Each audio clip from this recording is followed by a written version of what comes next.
seminario. Bienvenidas y bienvenidos a todos a este seminario interinstitucional que tenemos entre el Instituto Nacional de Salud Pública, la UNAM, el Colegio de México y el TEC de Monterrey, con sus respectivos centros, cada institución.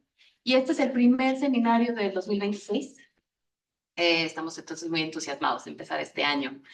Este primer seminario va a abordar el tema de la arquitectura global en salud, la arquitectura de salud global, sus crisis y sus oportunidades. Y para esto, pues, hemos invitado a 3 panelistas y es un honor contar con ustedes hoy. Muchas gracias por participar. Y voy a empezar a presentarlos. Tenemos a la doctora Marcela Agudelo Botero, que es la coordinadora general y profesora investigadora del Centro de Investigación en Políticas Públicas, Población y Salud de la UNAM. Es doctora en Estudios de Población por el Colegio del Colmex, por el Colegio de México, maestra en Demografía por el Colegio de la Frontera Norte y licenciada en Administración en Salud por la Universidad de Antioquia, Colombia.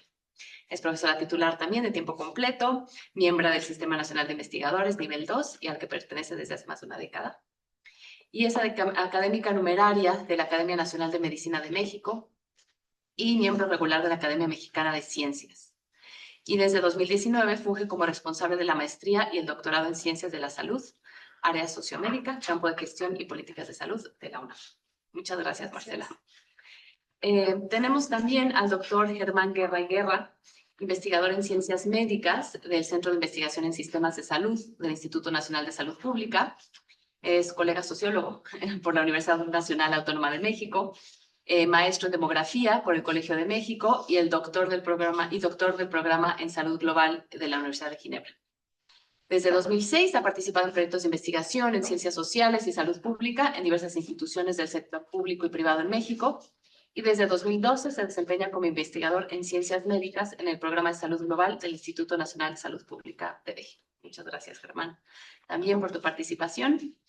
Y en línea tenemos al doctor Cristian Baeza, quien es director ejecutivo del Centro Global para el Desarrollo Saludable, con sede en Washington. Él es médico cirujano por la Universidad de Chile y maestro en salud pública por la Universidad de Johns Hopkins. Cuenta con más de 3 décadas de experiencia en el Banco Mundial, OMS, OIT, Gavi y Gobierno de Chile, donde dirigió el Fondo Nacional de Salud, FONASA. Fue socio líder también de McKinsey y Company y profesor en la Universidad de Washington, además de docente invitado en Harvard, Wharton, MIT y muchas otras universidades. Muchas gracias, Cristian, por estar hoy también con nosotros desde lejos y durante tus vacaciones. Un placer. Bueno, este seminario está estructurado con 2 rondas de preguntas y después abrimos a preguntas y respuestas. Antes de darle la palabra a los panelistas, pues quiero darles un breve contexto del tema y de por qué lo elegimos. Primero la definición, porque a veces el concepto de arquitectura de salud global suena muy rimbombante, pero pues nos referimos al conjunto de actores, instituciones, normas, reglas, mecanismos de financiamiento y procesos de tomas de decisiones que pueden influir o influyen en pues cómo se prioriza, qué recursos se destinan, y cómo se atiende la salud o los problemas de salud que trascienden fronteras, ¿no? Entonces, pues ese entramado complejo que no es o no fue planeado centralmente, no es que alguien dijo, a ver, esta es la arquitectura de salud global, sino que se fue dando de manera orgánica. Instituciones como la Organización Mundial de la Salud, obviamente, son parte y pilares de esta arquitectura, pero no solo ellas. En los últimos 20 años, pues hemos visto un crecimiento de los actores y las instituciones y los tipos de actores e instituciones dentro de esta arquitectura de salud global, como por ejemplo fundaciones privadas con mucho poder e influencia, como la Fundación Bill y la Melinda Gates Foundation, pero también instituciones público-privadas, es decir, que exploran diferentes configuraciones para sumarse a esta arquitectura. Pero pues sí, es importante señalar que no hay una única institución ni un planador central de esta arquitectura y que más bien ha sido pues un entramado histórico y fragmentado, ¿no? Que ahora pues está viviendo una crisis que tiene pues orígenes no recientes necesariamente. Y ahorita vamos a hablar un poco más de eso. Y creímos relevante abordar este tema entre pues, los coordinadores y las coordinadoras de este seminario, mis colegas Juan Pablo, la doctora Hortensia, la doctora Laura Flamand, porque, pues bueno, la situación geopolítica actual va a influir en esta arquitectura, ¿no? Lo vemos ya con el efecto Trump, la salida de la OMS, la salida de Estados Unidos de la OMS, ahora Argentina, que lo acaban de anunciar. De hecho, esta semana es creo que la reunión ejecutiva de la OMS. Vamos a ver qué sale de eso. Entonces, bueno, pues hay esta situación geopolítica que está afectando esta arquitectura y que pues nos habla de que está en crisis. Pero por otra parte, pues también ya había críticas, ¿no? Esta arquitectura no es como que todo estaba bien y de repente ya hay una crisis ahorita por los factores geopolíticos, sino que ya había crisis, ya había críticas a la efectividad, por una parte, o sea, de qué medida estamos logrando los objetivos, de inclusión, o sea, quién está tomando las decisiones y quién no. Entonces, bueno, ya había estas críticas y pues ahora hay este momento, entonces también creemos que es una oportunidad de repensar y así se está tomando en varios ámbitos, pues nacionales y globales, ¿no? Que es una oportunidad para reformar esta arquitectura de salud global, tal vez con más intención y con mayor inclusión. Entonces, pues por eso creímos relevante abordar este tema. Y ahora sí, sin más, empiezo con la primera pregunta dirigida a Germán. Germán, ¿cuáles son las principales fallas de la arquitectura global de la salud que afectan de manera, pues puede ser diferencial a América Latina y el Caribe? ¿Cuál es tu perspectiva sobre estas fallas y retos de la arquitectura? Muchas gracias. Bueno, antes de dar respuesta, quiero dar los mensajes. Sí. El primero, pues, es un mensaje de agradecimiento a los organizadores y a ti como moderadora por traerme a esta mesa a discutir este tema tan importante. Y para mí es un honor estar aquí compartiendo con mi colega Marcela también en línea. Y bueno, me honra también estar aquí como parte del instituto, en el seminario institucional. Segundo tema, el segundo mensaje que quiero dar es que las respuestas que voy a dar tienen tres naturalezas, ¿no? La primera es que son limitadas, ¿no? O sea, yo voy a dar una respuesta con base en la experiencia que yo he tenido en el trabajo que he hecho en proyectos, distintos proyectos de salud global, con colegas también de la región, con lo que hemos platicado de esta crisis, ¿no? Del sistema de salud global, la gobernanza de salud global, cómo está funcionando. Y pues bueno, además que es limitado porque un seminario de 2 horas, realmente para agotar este tema es muy, muy breve, ¿no? Entonces, la primera es que voy a ser limitado. La segunda es que las respuestas que voy a dar son provisionales, o sea, no es noticia para nadie que desde el 1 de enero del 2025 y los primeros días de este 2026 han cambiado completamente la escena global a razón de días y entonces con muchos que tienen que ver con aspectos directos e indirectamente con salud. Y entonces cualquier respuesta o cualquier opinión que veamos aquí mañana puede ser refutada, o confirmada o modificada. Entonces no hay que tomar muy definitivo lo que se puede ver.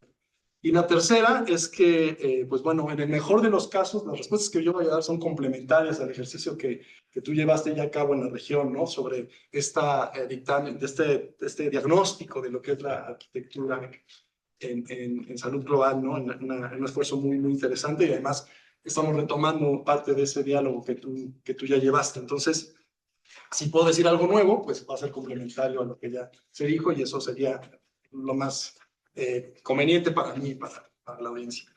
Y bueno, he dicho lo anterior, tratando de responder la pregunta, ¿no? Entonces, ¿saben cuáles son las fallas? A mí me cuesta mucho trabajo decir directamente las fallas, ¿no?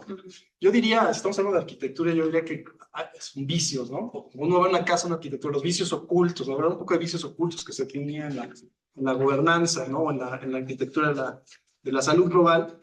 Y puedo identificar al menos en los que afectan a la región, son muchos, pero los que afectan a la región directamente yo puedo identificar 3, ¿no? La primera es que en las últimas 2 décadas ha habido una proliferación muy, muy grande de diversos actores, una multiplicidad de actores, desde, ya los mencionaste tú en el inicio, agencias, organismos multilaterales, financiadoras, organizaciones de la sociedad civil, que lo que trae por consecuencia es una gobernanza muy compleja, una gobernanza casi anárquica. Tú mencionabas que esta arquitectura se dio de una manera orgánica, y yo diría orgánica y también anárquica, ¿no? Un poco caótica.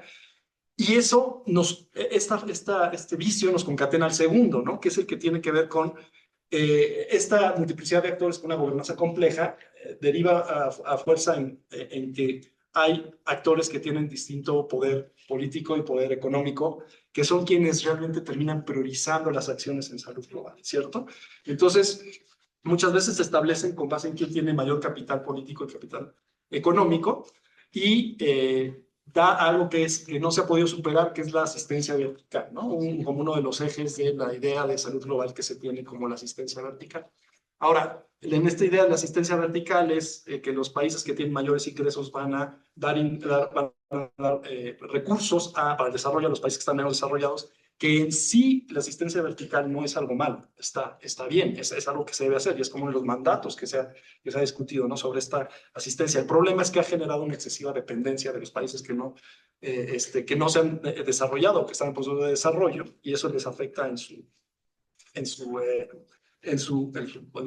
durabilidad en sus sistemas de salud, por ejemplo, ¿no? Que pueden establecerse.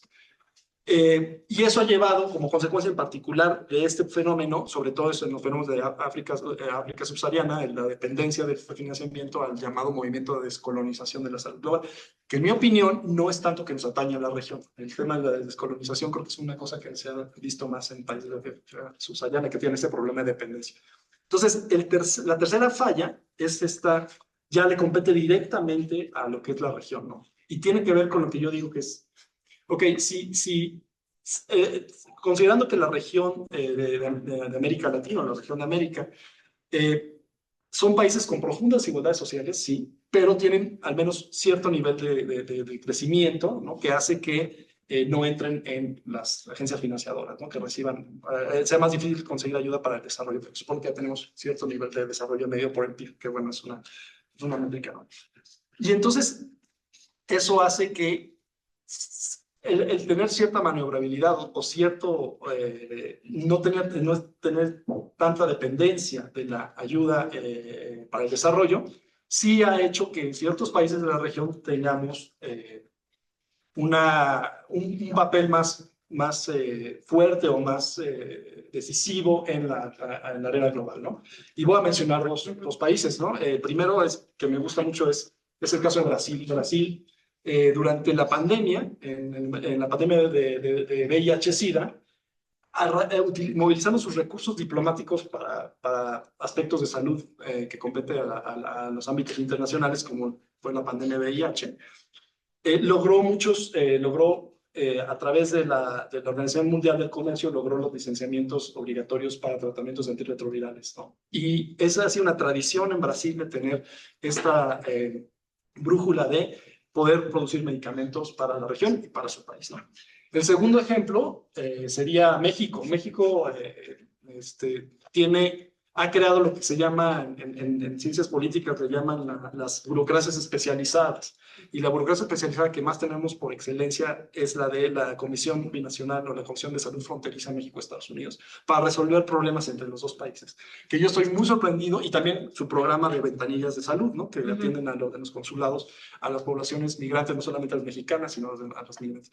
Yo estoy muy sorprendido que revisé en Twitter, ¿no? Y todavía están funcionando por la página, ¿no? Están funcionando. Yo estoy muy sorprendido que esté funcionando tanto la comisión, porque la comisión se conforma de los gobernadores de ambos estados, ¿no? De los estados fronterizos. Entonces, el hecho de que tengamos una burocracia especializada para estos temas en salud global, que la migración es un tema por excelencia en salud global, es algo muy positivo, ¿no?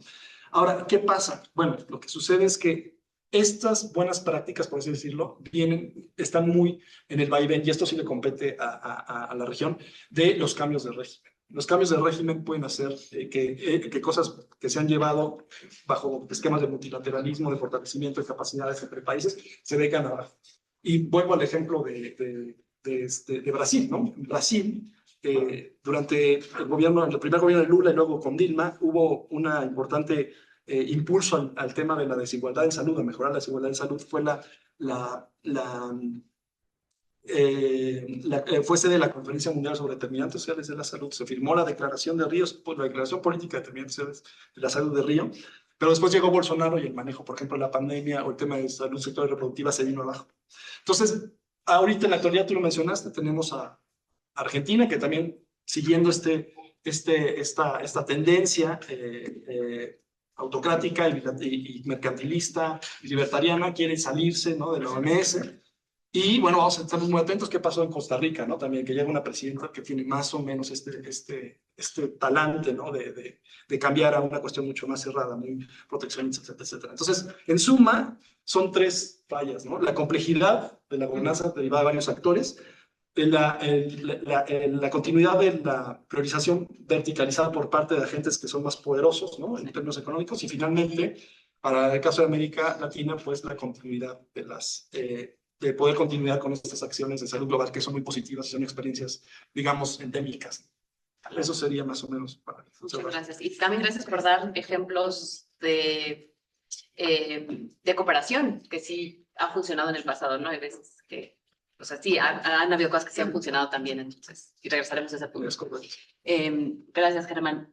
Ahora, a Marcela, me gustaría preguntarte, pues dado el contexto de nuestra región, creo que sí es importante preguntarnos, bueno, ¿qué queremos nosotros de una arquitectura de salud global? ¿No? O sea, porque a veces brincamos a la queremos reformar, pero ¿para qué? ¿Y para qué en nuestra región?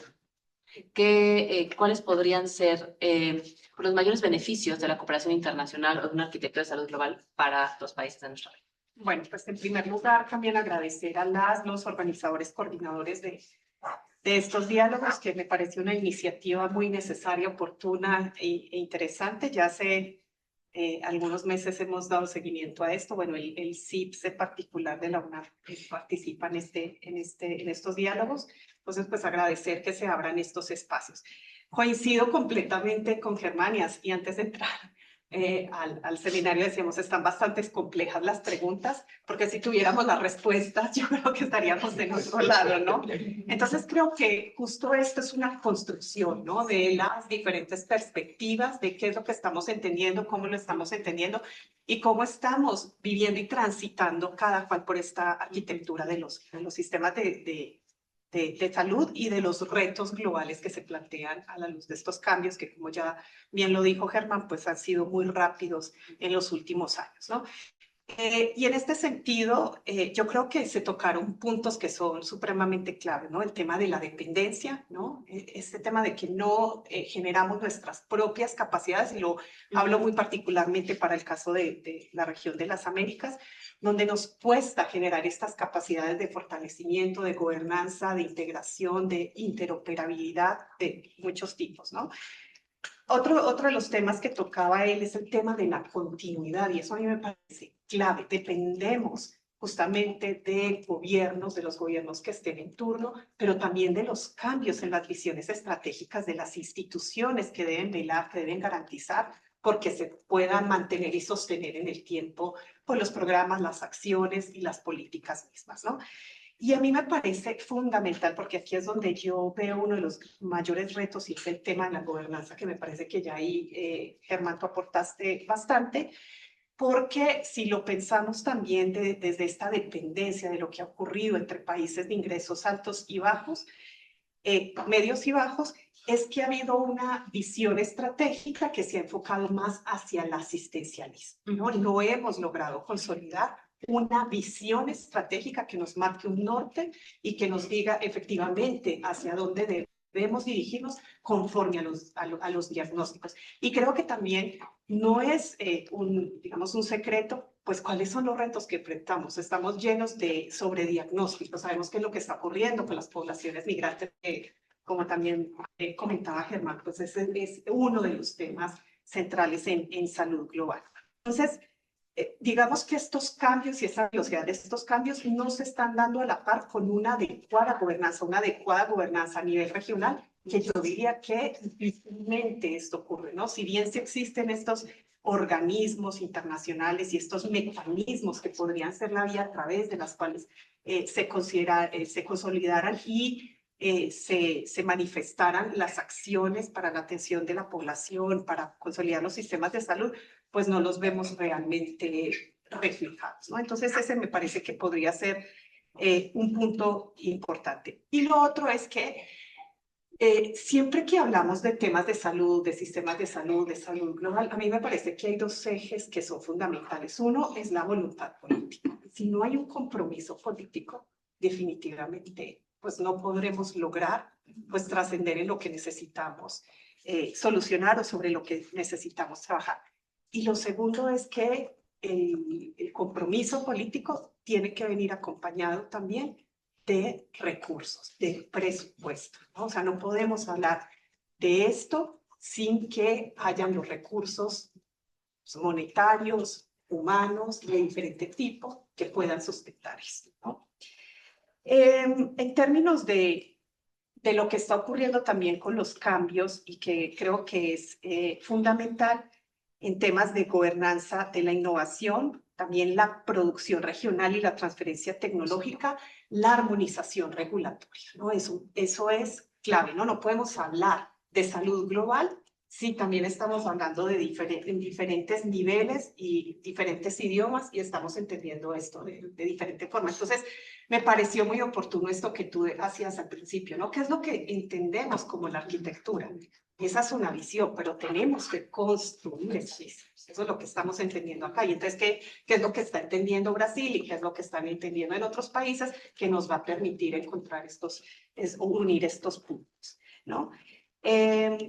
Sin duda de esto creo que justamente en los diferentes foros en los que he participado, a los que he acudido en los últimos meses, justamente hablamos de la importancia de los sistemas de información, ¿no? Entonces sí sabemos que hay sobrediagnóstico, ¿sí? Sí sabemos, pero no hay esta posibilidad de compartirnos buenas prácticas, de saber qué es lo que sí está funcionando en otro lugar y nosotros podríamos adaptar, y estamos perdiendo una oportunidad muy valiosa de conocer y reconocernos, ¿no? Entonces, si no tenemos estos sistemas de información, difícilmente vamos a poder tomar decisiones que sí se adapten y que sí estén dirigidas específicamente pues, a lo que nosotros estamos requiriendo y también pensando como insumos para los tomadores de decisiones, ¿no? Entonces, tenemos los problemas y los problemas ahí están, pero lo difícil es plantear soluciones. Lo difícil es entonces decir cómo llegar a acciones concretas que puedan incidir en estas, digamos, problemáticas. Ya lo comentaba Germán, yo nada más quisiera agregar al tema de migración porque es como el tema que nos refleja mejor cómo podría funcionar esta arquitectura global. Ya lo decía entonces, la falta de la gobernanza regional, los vacíos de atención, ¿no? Y esto, lo que no podemos perder de vista es que tiene implicaciones para las personas. O sea, hay toda unas consecuencias sobre las personas migrantes, sobre las personas que, dado estos vacíos, pues no se pueden beneficiar de las acciones y de las políticas transfronterizas, globales y demás. Y bueno, hablando específicamente de la región de América Latina y el Caribe, pues me considero que también pues hay un tema de alfabetización en salud. Nuestros problemas, nuestras necesidades en salud son compartidas, ¿no? No estamos viviendo de manera aislada estas problemáticas y eso no se está teniendo, no estamos trascendiendo en algo que es fundamental y que nos podría dar una base importante. No es la solución, pero el tema de la alfabetización. Muchísimas gracias, Marcela. Muchos de los temas que tocas salieron en un proceso de consulta que fue impulsado por la Fundación Wellcome Trust del Reino Unido, que llevamos a cabo un consorcio académico justo a finales del año pasado y en la cual participó Cristian. Y solo me hiciste acordar de alguien que comentó, dijo, bueno, ¿por qué no salimos a preguntar a las personas qué es la salud global que quieren del sistema de salud global? ¿No? O sea, al final, si las personas no lo están sintiendo, no están sintiendo los resultados de un sistema de salud global, pues ¿qué estamos haciendo? ¿No? Y se me hizo muy atinado porque, como dices, es un tema muy abstracto, se siente tan complejo que no, al final lo que queremos es que tenga resultados tangibles personas. Entonces, pasando a Cristian. Cristian, tú estuviste en esta consulta, así que has tenido más oportunidad de pensar sobre estos temas, así que te vamos a hacer una pregunta difícil, creo que todas han sido difícil, pero esta particularmente. ¿Cuáles son las oportunidades? Cuéntanos, ¿cuáles son las soluciones que ves a la arquitectura de salud global? Bueno, muchas gracias por la invitación. Gracias a la profesora Campos por el liderazgo que has tenido, Paola, en la región en mover esto adelante y con Wellcome Trust, pero en otros temas también. Así que muy agradecido por la invitación. Sí, fácil la pregunta, pero voy a intentar responder en parte. Mira, primero yo quiero partir por lo obvio, pero me parece que hay una profunda ruptura del sistema de cooperación global en salud como lo conocimos. No sé si ustedes vieron, y si no lo vieron, se los recomiendo realmente, el discurso del primer ministro de Canadá, Carney, en Davos. Me parece que la discusión que él planteó respecto a la ruptura del orden internacional es perfectamente aplicable a lo que está pasando en la salud global. Eh, y si bien es cierto, esto se manifestó, como lo decías tú anteriormente, Paola, violentamente en el 2025 con la administración Trump, y tenemos signos ominosos que preceden ese momento respecto a cuál era la trayectoria de la cooperación internacional en salud en nivel global. Me parece a mí que lo que ocurrió con COVID, en que efectivamente fuimos incapaces como sociedad global de ponernos de acuerdo respecto a cómo producir, distribuir y en desmedro, particularmente en los países de ingresos bajo y medio bajo, ya era un signo muy ominoso.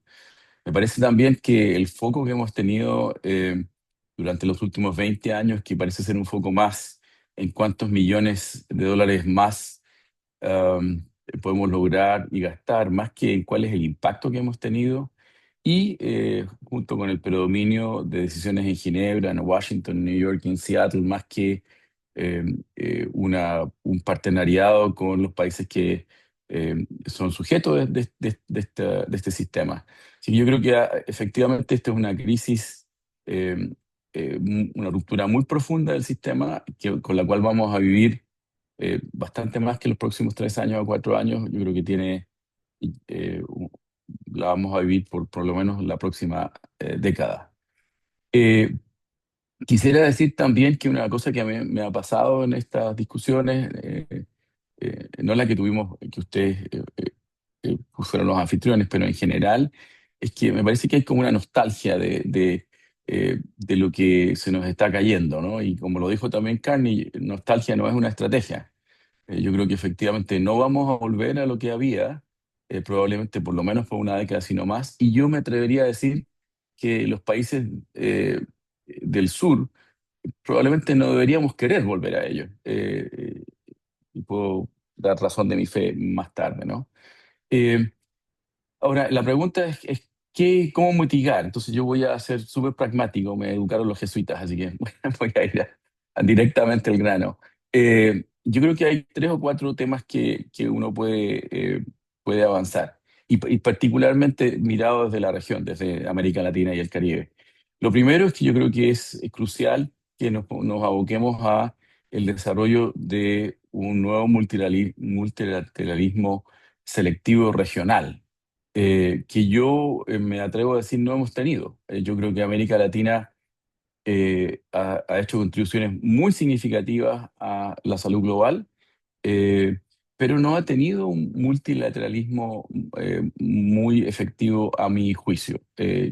Me podrán me podrán tirar tomates sobre ese tema. Yo creo que no hemos estado, por ejemplo, la contribución de América Latina en el tema de vacunas y lo que Ciro de Cuadros lideró en OPS hace 20, 30 años atrás, es una contribución significativa que marcó la salud global. Pero al revés, en términos de la presencia de América Latina es poca. Sí, yo creo que ahí es la hora, y tú, Paola, y el TEC de Monterrey han tenido un rol importante en el último año de construir un multilateralismo nuevo regional en América Latina. Yo creo que segundo, como una mitigación a esta disrupción profunda o ruptura profunda, es buscar alianzas interregionales selectivas y estratégicas. Y a mí me parece que en particular, dada la ruptura del protagonismo, por qué no decir lo que había tenido Estados Unidos durante mucho tiempo en este tema, dada esa ruptura es crucial el desarrollo de alianzas interregionales estratégicas con Europa, entre América Latina y Europa, y también entre América Latina y África, el África subsahariana. Me parece que lo que el African Union está haciendo respecto a reposicionarse frente a la salud global en términos de su protagonismo es algo que en América Latina deberíamos fuertemente conectarnos. A mí me parece que el tercer tema, y es un tema más delicado y más complejo, pero yo creo que a nivel país, además y estoy hablando de países individualmente, además de fortalecer el multilateralismo selectivo, como lo dije, o interregional, yo creo que es probablemente y con gran cuidado la necesidad de ayudar y colaborar en que los países desarrollen eh, relaciones bilaterales estratégicas, pero que las desarrollen de una forma en que eh, haya un foco en la coincidencia valórica respecto a los principios de armonización y ownership en la cooperación internacional, que lo hemos declarado, pero no lo hemos podido cumplir. Además, con un respeto irrestricto a los valores democráticos. A mí personalmente me preocupa que en esta ruptura profunda que tenemos en la salud global, están apareciendo señales de el uso de la cooperación internacional en salud como un arma geopolítica, ¿no? Y ya se refirieron, existía ya, de hecho, pero ahora aún más marcado, y yo creo que hay que tener mucho cuidado en las relaciones, en la construcción de relaciones bilaterales a la que me refiero. Y por último, me parece que específicamente en el multilateralismo, ya sea regional o de estratégico interregional, hay cuatro factores que a mí me gustaría ver que América Latina lidera en el diálogo de cómo hacer una mejor salud global o estructura de gobernanza de salud global. El primero, que es una gobernanza efectivamente balanceada entre donantes y receptores. Yo creo que eso ha sido muy desbalanceado y lo hemos visto en la práctica. Segundo, yo creo que es crucial que América Latina empuje y el sur empuje que haya una salud global con accountability. Interesantemente, en español no es fácil encontrar esa palabra anglosajona, pero que haya accountability a través de una estamos o comprometemos es cuánto efectivamente mejoramos la vida de la gente que nos ha confiado esa intermediación.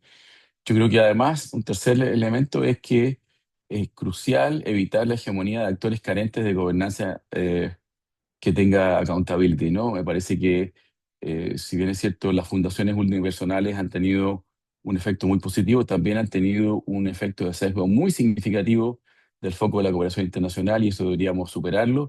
Y por último, me parece que es crucial mover el eje de la discusión desde cuántos millones, como dije, se comprometen a cómo se gastan estos recursos, a cómo se colabora con los países para que usen sus propios recursos. Recordemos que incluso en los países de alta dependencia, la cooperación internacional en salud es menos de un tercio, y en América Latina en promedio es menos de un 3%.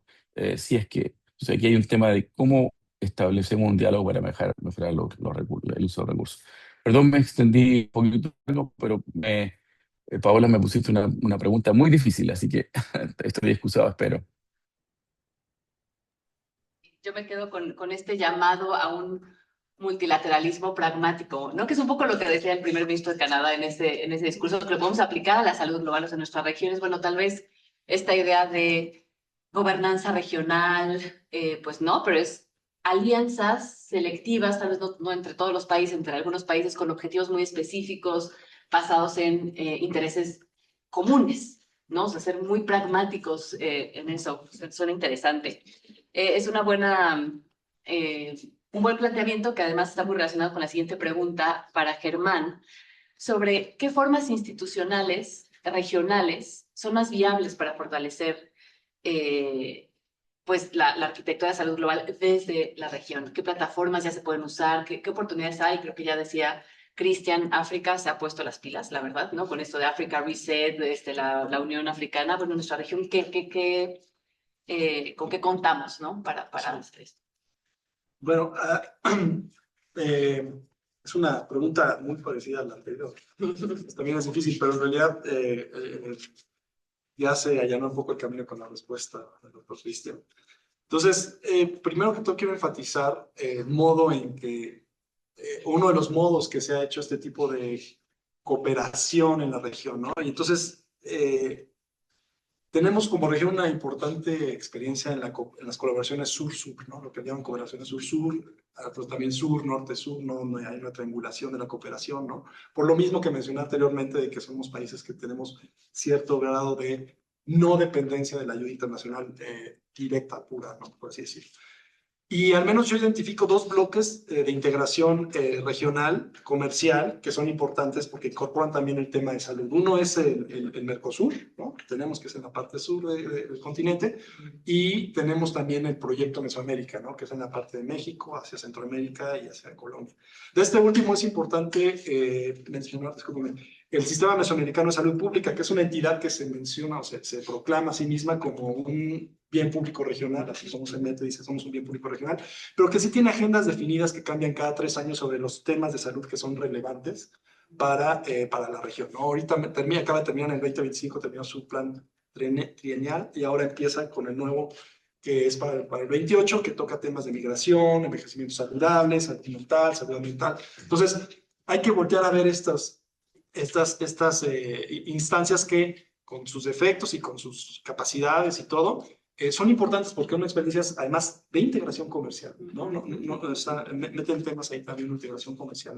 La salud es una de tantas cosas. Entonces a mí me hace pensar que al menos en la lógica está este binomio de salud y desarrollo está al menos implícito en las agendas de estos dos bloques, ¿no?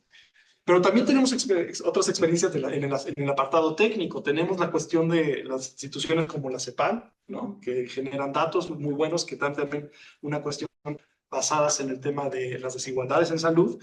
Tenemos el Banco Interamericano de Desarrollo, también, que también es obviamente es un banco, ¿no? Pero también tiene estudios muy serios, ¿no? Sobre la región, diagnósticos, ¿no? Lo que me sobre los diagnósticos, porque es otra instancia que también está ahí. Y también tenemos la ventaja de tener instancias formadoras de recursos humanos en salud y en salud global. Tenemos, sobre todo en temas de diplomacia, en el Instituto Nacional de Salud Pública, desde luego, pero está Fiocruz también, para temas de diplomacia en salud. Aquí en México, en Matías Romero, tenemos también la Escuela de Salud Pública de Chile también, que hace cosas interesantes sobre salud global. Entonces, esto nos ayuda a tener un poco más conocimiento sobre la intersección entre el escenario internacional, las relaciones internacionales como un punto de entrada para la salud global y la salud pública o la salud global. Entonces, dada esta experiencia, yo pienso que puedo proponer o me imaginé 4 pasos, ¿no? Que podrían ayudarnos a ver cómo estas instancias tienen que funcionar, ¿no? Para tratar de responder la pregunta. Yo creo que el primer paso es hacer un inventario de lo que tenemos. Un inventario con las instituciones que tienen capacidades probadas para la cooperación técnica y fuentes de financiamiento que también estén dentro de esta arquitectura de salud global regional, aunque suene raro, que es una salud global regional, pero bueno, hacer un inventario. El segundo paso sería seleccionar de estas las que seguían, y aquí tiene que ver con el principio de lo que mencionó Cristian antes, pero ahora yo lo retomo, un poco de principios. ¿Qué principios? Principios democráticos y principios no autocráticos, ¿no? Que es lo que está viendo, pero también el principio que creo que nos aqueja más a las regiones, los principios de reducir las inequidades en salud, reducir las desigualdades, las inequidades sociales y las inequidades en salud. Entonces, identificar cuáles son las que, en el segundo paso, cuáles son las que están orientadas con esa idea. En el tercer paso sería identificar de estas instituciones, ver cuáles, que no haya duplicidad de funciones, que no haya traslape, ¿no? Para depurar y tener un plan de acción mucho más armonioso, ¿no? Y finalmente, si vemos que lo que tenemos, que ya lo depuramos, que vemos que están orientados a resolver las inequidades en salud, no funciona o falta algo, pues entonces sí pensar en crear nuevas estructuras en esta arquitectura, ¿no? Para no crear unas que sean estructuras realmente nuevas y no como el gato pardo, ¿no? Así cambiar todo para no cambiar nada, ¿no? Que esa es la gran crítica que se ha hecho de tantas reformas, ¿no? Entonces, yo creo que, obviamente esto es una idea, ¿no? Es un bosquejo. Podemos discutirlo y ver si podemos hacer algo más, pero creo que la experiencia que tenemos en América Latina da para pensar en hacer cambios y para hacer modificaciones con lo que ya existe, ¿no? Entonces, eso sería más o menos mi... Muchas gracias, Germán. Justo el tema del mapeo del inventario, ¿no? Que decías, estaba leyendo que estaban proponiendo que se llevara a cabo como desde la OMS, como que qué rol debería tener la OMS en reformar la arquitectura. Y uno podría hacer un mapeo objetivo, un inventario de, bueno, las instituciones, las capacidades, las necesidades, pues sí, para que este proceso de reforma también tenga una base, pues de evidencia, ¿no? Entonces, me parece muy interesante esta idea.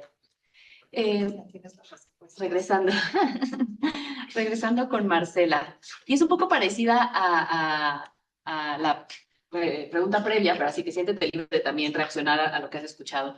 Pero ¿cuáles consideras que son las prioridades para la región y qué podría aportar la región a la salud global? Sí, bueno, yo creo que todas estas discusiones nos llevan a puntos en común, ¿no? Sí. Y entonces hay estas ideas muy transversales que creo que todos hemos discutido. Sin duda el tema de la inequidad es uno de los grandes temas, ¿no? O el gran tema, ¿no? La inequidad en salud, estas diferencias, no solo entre los países que conforman la región, hablando de América Latina y el Caribe, incluso entre los mismos países, países de ingresos altos, medios, bajos, y lo mismo a nivel de cada país, al interior de cada país, ¿no? Entonces, antes de que podamos tener esta mirada hacia lo global, pues necesitamos reorganizarnos y contribuir desde lo micro para ir escalando a cerrar las brechas existentes, ¿no? A veces nos preocupamos mucho cómo nos vemos como país, ¿no? O sea, nuestros promedios en los indicadores y nuestros desempeños, y eso está escondiendo pues todas estas inequidades y todas estas brechas que son muy importantes y que a veces dejan en situación de mayor vulnerabilidad a poblaciones que históricamente pues ya por sí mismas están vulnerables. Entonces, creo que ese es uno de los puntos cruciales en los que los sistemas de salud global deben apuntar. Lo otro es este tema de la resiliencia. Yo sé que esto se ha hablado mucho y sobre todo después de la pandemia, ¿no? Sistemas de salud que sean resilientes. Y como lo hemos entendido nosotros en nuestros países, esta resiliencia ha sido aguantar porque así nos tocó, ¿no? Entonces, soportar. Y la resiliencia no es eso, eso se ha malentendido. La resiliencia es esta capacidad de adaptarnos, pero adaptarnos con estas normativas, con estas gobernanzas, una resiliencia que sea progresiva y que permita mejorar, ¿no? Porque a veces de repente decimos la resiliencia para que lleguemos a donde estaban y esto ya se discutió, lo que queremos, el orden de todo esto en los sistemas globales ya cambió definitivamente para siempre, ¿no? Entonces la resiliencia es desde una visión progresiva para pues, poder alcanzar niveles de equidad y de cerrar brechas, ¿no? Y lo otro que creo que también ya lo había comentado previamente es esta capacidad de sostener en el tiempo, ¿no? Entonces, no dependa de la voluntad política en un momento específico, sino entonces cómo cerramos las brechas, cómo contribuimos a la equidad de los sistemas de salud global, cómo entonces vamos transitando de manera resiliente cada vez a mejores estándares, pero cómo lo mantenemos. Y creo que ahí también hay un problema grave, ¿no? También han habido experiencias en que alcanzamos los logros y no, digamos, lo sostenemos en el tiempo, ¿no? Entonces, eso yo diría que son como los tres puntos centrales. Luego, esta idea de APS, y a lo mejor estos suenan como respuestas muy clichés, sí, pues todos hablamos de equidad, todos hablamos de la resiliencia, todo eso, pero es que tenemos que entender que APS, ¿no? O sea, esto es una forma que no es nueva, ¿no? Que ya está, pero cómo la llevamos a cabo en la práctica, ¿no? O sea, esta pareciera que sí se lleva se ordena, se planea, se ejecuta de la manera adecuada, pudiera ser una de las rutas, pudiera ser una de las alternativas. Y aquí nuevamente volvemos a las definiciones, ¿no? Cuando voy a cualquier cosa es como la APS es esto y la APS es lo otro, y entonces también a veces confundimos que APS es el primer nivel de atención y no entendemos que esto es transversal, ¿no? Entonces, el enfoque de APS es que contribuya también a fortalecer la gobernanza. Tampoco la APS se circunscribe únicamente a la operación de los sistemas de salud, a cómo se lleva a cabo, sino de, además, cómo generamos y fortalecemos la normatividad y la gobernanza para que eso, como ya decía, pues se pueda mantener. Y donde también veo que se puede contribuir pues, en esta idea de la equidad y pensando en sistemas de salud global, donde también lo que se persigue es la cobertura y el acceso efectivo a los servicios de salud y a toda, digamos, lo que implica la salud, pues también tiene que tener una perspectiva diferenciada, ¿no? Y entonces aquí lo que hablo es de perspectivas de género, perspectivas de desigualdad, ¿no? No podemos pensar en estas soluciones, en estas estrategias de manera homogénea, ¿no? O sea, nuestra misma población es bastante diversa. El tema de transformación digital, creo que ya lo había comentado, que parece fundamental, sobre todo para que exista esta interoperabilidad, que hayan también marcos normativos claros, ¿no? Y esto permita también ser transparentes en la rendición de cuentas, ¿no? Ya decíamos entonces que de por sí es difícil a veces con todos estos mecanismos y estas instituciones saber qué es lo que están haciendo, si no se están duplicando los esfuerzos, pero mucho menos sabemos entonces cuáles son estos resultados, qué sí está funcionando, qué no, y cómo se da esto, cómo se da esta apertura de la información de manera transparente para que pueda ser usada por diferentes actores para la toma de decisiones. Eso me parece también que es clave. Y otra de las experiencias también a partir de la pandemia por COVID-19 que no debemos perder de vista es esta preparación y respuesta a emergencia y el tema del cambio climático, ¿no? Entonces, no solo es el acceso a los servicios de salud, sino todo lo que estamos, digamos, viviendo en términos de contexto social, político, pero también a nivel ambiental, ¿no? Pensarlo desde los sistemas mucho más complejos. Y nuevamente reitero el tema de las capacidades institucionales. A mí me parece que esto es fundamental. O sea, si no hay una manera de compartir las experiencias, de que podamos desarrollar modelos institucionales que nos permitan fortalecer las capacidades, difícilmente vamos a poder lograr esto que se ve como un ideal y que se ve muy amplio, pero que definitivamente sí tenemos con qué por lo menos iniciar para consolidar pues, esta visión del sistema de salud global. Claro. Muchas gracias, Marcela. Creo que justo el punto, ¿no? De cambio climático y cómo más y más los determinantes de enfermedad y mala salud pues están fuera del sector salud. Y entonces pues aún más necesitamos este trabajo multisectorial y de multilateralismo, porque muchas veces tiene que ver con factores de comer, o sea, temas de comercio que se deciden no a nivel nacional, ¿no? Pero a nivel internacional. Entonces ese es como además un reto adicional para esta nueva arquitectura, que tal vez pues una mejor gobernanza nos puede ayudar. Entonces, Cristian, me gustaría también preguntarte, tú hablaste de una gobernanza balanceada y la pregunta, ¿no?, que teníamos para ti era, bueno, ¿qué mecanismos para lograr pues esta gobernanza más balanceada que incluya pues sociedad civil, academia, personas, pues sería pues consistente, ¿no?, con una nueva arquitectura de salud global? ¿Qué ideas tienes al respecto de esto? Mira, esta pregunta que es tan central es al mismo tiempo sencilla de contestar y extremadamente difícil de contestar. Y voy a intentar eh, balancear ambos, como tú lo acabas de mencionar.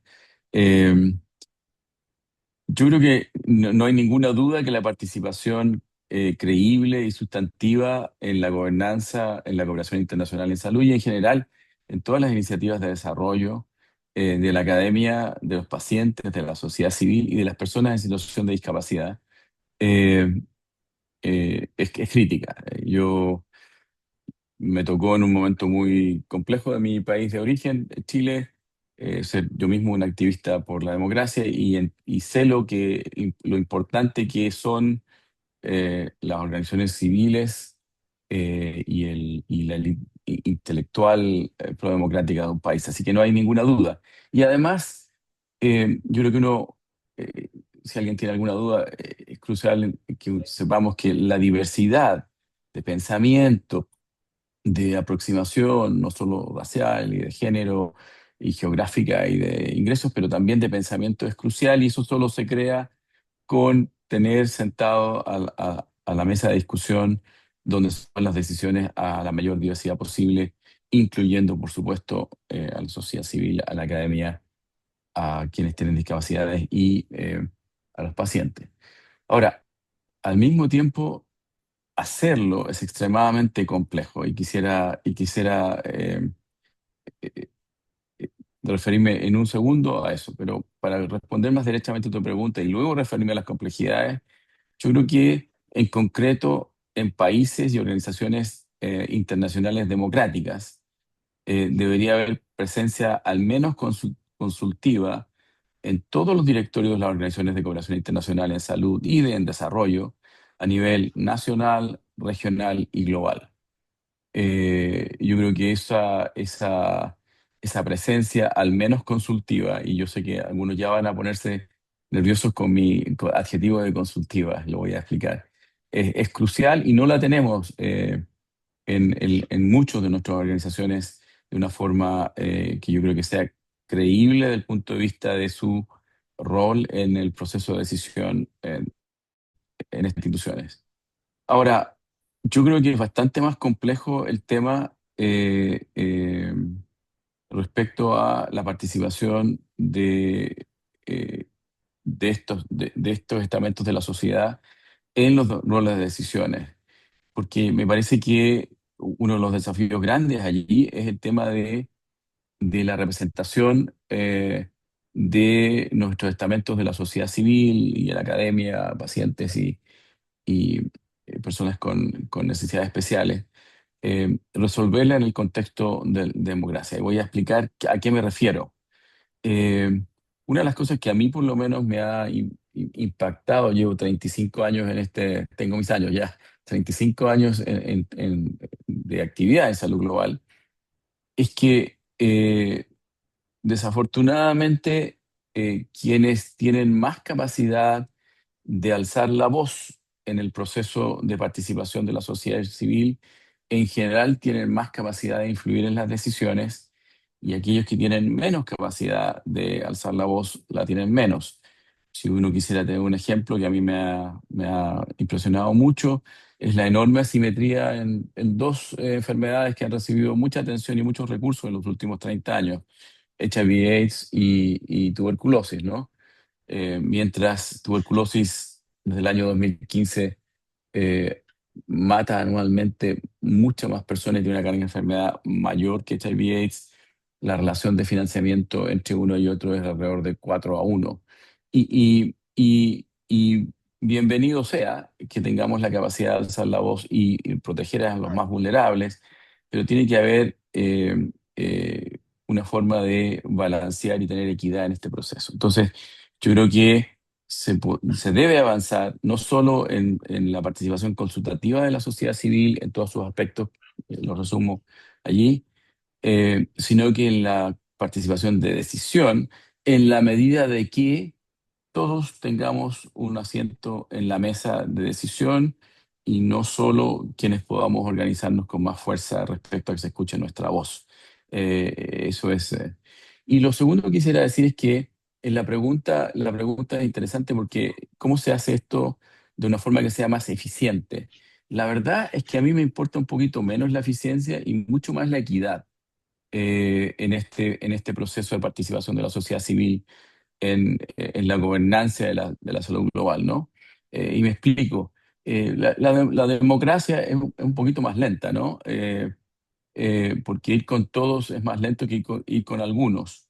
Eh, pero a mí me parece que aquellos que hemos sufrido no tenerla, sabemos muy bien que cuando no existe la posibilidad de tener a todos sentados en la mesa, incluso los más vulnerables y aquellos que tienen menos voz, es mucho menor.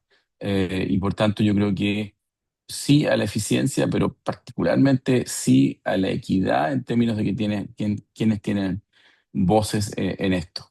Así que muy concretamente al menos consultativo y ojalá decisorio en la medida que logremos resolver el problema de cómo nosotros ganamos un asiento en la mesa de decisiones más allá de nuestra capacidad de alzar la voz. Sé que me va a llegar mucho comentario sobre este tema, pero después de 30 años y habiendo sido yo mismo un activista, creo que es un tema importante respecto a las asimetrías que vemos hoy día en la participación de la sociedad civil en el proceso de decisiones. Gracias por la pregunta tan fácil, Abril. Muchas gracias, Cristian. Pues ahora sí vamos a abrir el espacio. Vamos a tomar 2 o 3 preguntas, también comentarios, porque se valen reacciones, comentarios breves, se los pediremos para poder tomar más. Así que aquí o en línea también pueden levantar la mano. ¿Sí? Laura, Hortensia, ¿y alguien más en línea? Tenemos una línea. Ah, perfecto. Ok, entonces empezamos con la doctora Lau. Gracias. Bueno, pues mil gracias a Marcela y a Cristian y a Germán por estar hoy en el seminario. Es un tema que a mí me queda lejos, no es un tema que yo haya trabajado, pero el sexenio pasado y yo estaba pensando mucho en temas de comunicación política, ¿no? De cómo es posible transmitir la urgencia a la ciudadanía de que se necesita hacer un cambio o una inversión. Y lo hemos visto mucho ¿por qué vale la pena gastar tanto en el INE, el Instituto Nacional Electoral aquí en México? ¿Por qué gastamos tantísimo en temas de cambio climático o en temas de salud global? Entonces voy a hacer una pregunta, si quieren tomarla, si no también lo entiendo, un poquito lúdica, a ver si eso nos ayuda a pensar un poco más a fondo qué es la salud global o por qué en un país como México, con tantas desigualdades sociales, económicas, en fin, deberíamos invertir recursos de todo tipo en salud global. Entonces pensé esto, ¿no? Vamos a suponer que tuvieran que explicarle a un vendedor ambulante, que ustedes quieran, aquí en Ciudad de México, por qué tiene que votar por un candidato a la presidencia que tiene entre sus propuestas que nos dediquemos en México muchos recursos de todo tipo a la salud global. Esta es una opción, ¿no? Explicarle al señor que vende pan dulce o café o tamales, si ustedes quieren, afuera del metro, porque hay que invertir en salud global. Solo voy a hacer una excepción, no vale decir que por las vacunas de la pandemia de COVID. O estando aquí en el TEC, a una chica de preparatoria, ¿por qué le convendría escoger como camino profesional temas de salud global? Un poco para entender bien a bien de qué estamos hablando, ¿no? Porque si no, luego pasa que sistema público de cuidados. ¿Qué es el sistema público de cuidados si nadie sabe, ¿no? En el fondo. Gracias. Muchas gracias, Laura, por esa pregunta. ¿Les parece que tomemos las preguntas y luego ya respondemos? Sí, doctora. Gracias, Andy. Bueno, pues muchísimas gracias a los tres panelistas porque creo que para todos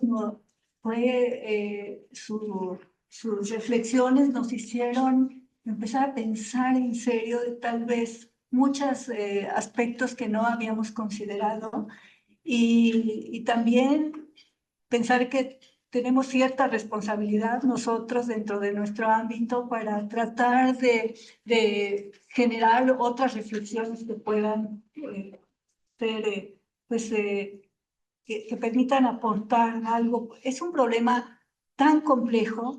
Cuando yo vi el título de crisis del sistema de salud global, pensaba, pero es que no es crisis, porque ha habido, eso ya tiene mucho tiempo en el que la salud global no se ha logrado. Y siempre hablamos de nuestra región, pero en este último, después pensé, sí, es que sí es una crisis, porque como bien dijo el ministro de Canadá, es que en el último año ya estamos en otro mundo. Entonces, todos los esfuerzos que se hicieron, el doctor Cristian mencionaba, tiene 30 años trabajando en salud global.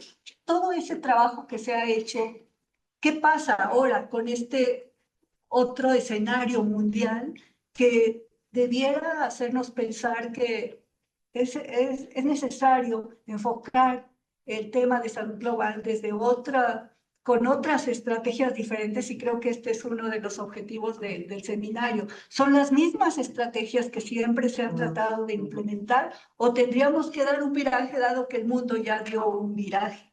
Entonces esa es como la primera reflexión y los panelistas pues tendrán ahí también una respuesta interesante.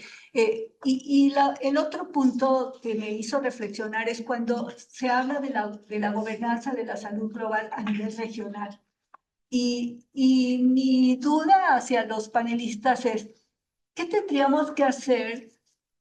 Tendríamos que empezar a trabajar nosotros como región. Los ejemplos que mencionaba Germán del Mercosur, que son esfuerzos, o los de Mesoamérica. De todas maneras, estamos pensando todavía en ámbitos limitados a subregiones, porque Mercosur es una subregión y de repente tampoco son muy abiertos como para que otros países o regiones se integren y al revés. Esto del Mercosur recientemente, el ejemplo de Francia que estaba planteando un convenio con Mercosur y de repente no, porque Francia, ¿qué tiene que ver con el Mercosur? Entonces, ¿dónde están los esfuerzos para hacer una gobernanza global, ¿no? Y la pregunta es, y la duda, por eso surge mi pregunta, es ¿cómo tendría que ser la gobernanza en salud global? Primero, tratar de consolidar una gobernanza regional o teniendo en mente que los problemas están llegando simultáneamente. La región es solo Latinoamérica, el tema del sarampión ahora que implica a 3 países, pero que no tienen que ver con la región Latinoamérica, pero que nos afectan a todos.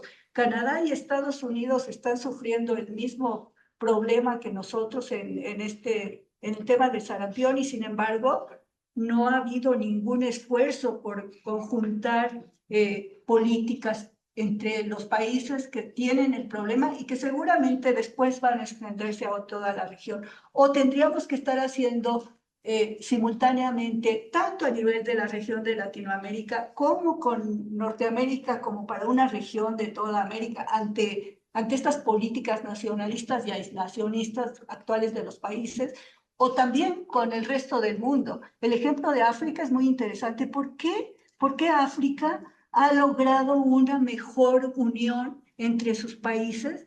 Y eso no es de ahora, siempre en muchos esfuerzos se ha visto y nuestra región no se ha caracterizado por una unión con una gran fortaleza. Entonces, mi punto en particular es, ¿cómo tendría ustedes,